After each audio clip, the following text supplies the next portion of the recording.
Folks who have tuned in, we're talking about how to raise young kids and get their mind right. And communication and listening are two of the most important tools in doing that. Line 2 is Trey, who's been holding on out of Seattle, listening to us on KRIZ Radio. Go ahead, Trey. You're keeping it real right now, Sharpton. Good afternoon. All right. I was calling. I was going to talk about the draft, but with the brother on the line that just left, I had to stay with the conversation. Raising these kids to have value in themselves, there needs to be some type of order. And I guess, that's obvious, but when you look at the Nation of Islam and see how they have orders and what that does for their community as a nation and as a type of people, I think we also need to do that in the Christian church. And it seems like as in the Christian church, there's no order as far as like following what the Bible actually says and rearing up our children and making sure our families are there's no reason that there should be so many single parents, even with the television and all the outside interferences. There shouldn't be an acceptance to a single parent family. I grew up in one, and if you look at the majority of the problems in our community, it stems from us not having a strong enough family. And when it's accepted that the man is pushed out of the household, and it's accepted that these boys and girls are growing up without a father, and women, not all women of course, but a lot of people are saying, well, we don't need a father. My mom raised me by myself and by herself, and that's all we need. But if we go back to what the scriptures say and how order is in the Bible, then and raise your children with that type of order, then when a boy grows up, he knows he ain't supposed to put his hands on a woman. He knows he ain't supposed to defile a young girl or a girl, and the girl knows that she ain't supposed to be defiled. But when you grow up and everything's accepted and we just accept all these worldly things, like the brother said yesterday, the pastors won't even condemn what is condemned in the Bible throughout the whole Bible. And they want to make excuses and exceptions for what the people today want to do. That's no order. And the young kids see that. And I grew up in church my whole life until I was able to not go. And I've seen that happen throughout my church and throughout the community. People stop going to church when they get old enough to not go, and then their kids don't end up going because it looks like a joke when the pastor got a Lexus and he's still talking about offering, and there's homeless people in the church. Well, there are a lot of contradictions in all of this, but you have to know right from wrong. And that's basically what we're talking about. Teaching folks to do the right thing. And that's what it's all about. And if you follow others that are going the wrong way, you have to have somebody on the inside to basically tell you, no, don't do that, do this. We want to all live a long life. And it's impossible to do that when you're going down the wrong direction. And what you have to have is a conversation with all the young folks out there. And it doesn't matter how old they are. Like I said, I talk to my young nephews and nieces, and I try to have a conversation with them and listen to what they're saying, because it's extremely important. They have things on their mind. They say, I've been bullied in school, or I've been this or that and the other. But listen to them and try to help them navigate through that period of their life. That's key, Brother Trey. That's key to this whole thing. And thank you kindly for the call, brother. I got a lot more folks on the line when they get into our conversation.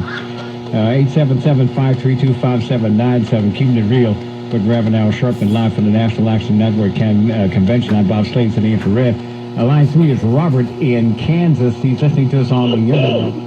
Robert, you've been holding on for a while. What are your thoughts? Good afternoon. Excuse me. Good afternoon, Mr. Slade. How are you doing today, sir? I'm fine, sir. How are you? I'm just trying to get over a cold, but we're going to talk about something I seen on the internet about the Native Americans, but I want to change to you guys' conversation. Here's food for thought, Mr. Slade.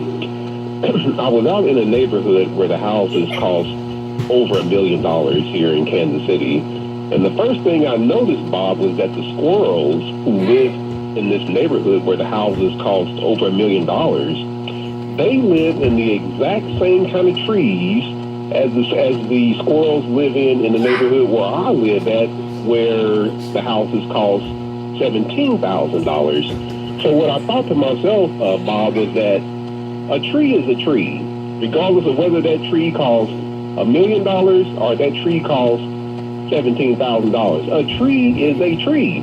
So the problem with our people is there's nothing wrong with the trees that we live in. The problem is the minds of the who live in these trees that cost $17,000. Because what I take into consideration is that what do the people who live in these $1 million trees, what do they value? They value status, popularity, and materialism. So what they've done is they've taught the people who live in the trees that cost $17,000, they've taught them to value status, popularity, and materialism. And so that's why we have so much crime in these neighborhoods where the trees cost $17,000, because as long as the people who live in the trees control the minds and the finances of the people who live in the trees that cost $17,000, we're going to continue to have all this crime and chaos in our neighborhoods. That's an interesting observation, Robert. Thank you kindly for the call. There's always something out there. We have a couple of Allens on the hold right now. Let's go to line one, talk to Allen out in Philly, listening to us on WURD. Allen, you're keeping it real. Reverend Al Sharpton, Bob Slade, sitting in for the National Action Convention. Good afternoon, Bob. How are you? I'm doing fine, my brother. And Good. Good, I'm doing well, thank you. I have another school of thought as well. All of what you hear thus far is relevant.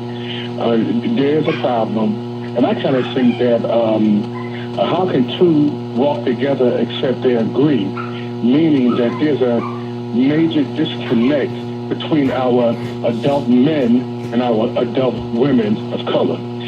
They have children, and if there's a major disconnect between the two adults, there's going to be a disconnect with their offspring, and it somehow or another permeates through our community.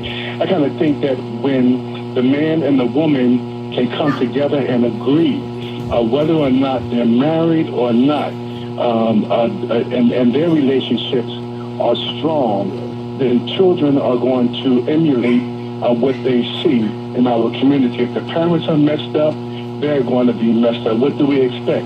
So I kind of think that the adults ought to take a strong look at themselves, develop initiatives, whether or not they are family or not, to have an outlet where adult men of our color and women can actually come together and project something different than we have been in the past. And I tell you, if that happens, the mindset of these children will change, and I think that we'll see a better tomorrow across the spectrum with our families as well as men and women. I like that idea. Very good, Alan. Thank you kindly for that call. No doubt about it. What they see in front of them if you're a solid family, if you're not fighting all over the place and just, constantly arguing and this, that, and the other and all that, these children are smart, man. They observe all that kind of stuff. And that sets in their mindset, and they carry that on. Let's go to line 5, talk to another Alan, this one in Baltimore, listening to us on 1010 WOLB. Go ahead, Alan. You're keeping it real. Reverend Al Sharpton, Bob Slade, again from the National Action Network Convention in New York. How you doing, Bob? How you doing, Mr. Slay? And to Reverend Al, kudos to Reverend Al, because he is the most powerful African-American preacher in the land, because I think the government went out to Reverend Al talking about he can't travel abroad because they know he's powerful. And I thought about something. Kudos to Reverend Al. I thought about Dr. King and the Kennedys. The Kennedys were Camelot back in the 60s. They were billionaires. I said, why would these rich dynasty care about poor life? Dr. King, he kept his wife. He kept his kids intact. They are very prominent. When Lyndon Baines Johnson came out saying the Great Society or the New Society, welfare, keep the man out the house, give him EDT, you can keep him under control for perpetuity. History just repeats itself. I almost got so upset I want to throw my voter registration card away. You know why? Everybody talk about their legacy. The Kennedy said, well, we don't help poor black folks. We don't help them. He said, because even Robert Kennedy, he wanted to run for president. And he said, well, he said, look all this poverty in the Delta or in the Appalachia. Because Hogan doesn't have a color. That's what I'm saying, that in order to fight a billionaire dynasty, we have to have a billionaire dynasty called Camelot. We got Illinois. And the Democratic Party is fighting among each other, you know, because even Reverend Jackson said, I'm going to think about being an independent. That's what they want to do, Devon. Well, we need to do something like that.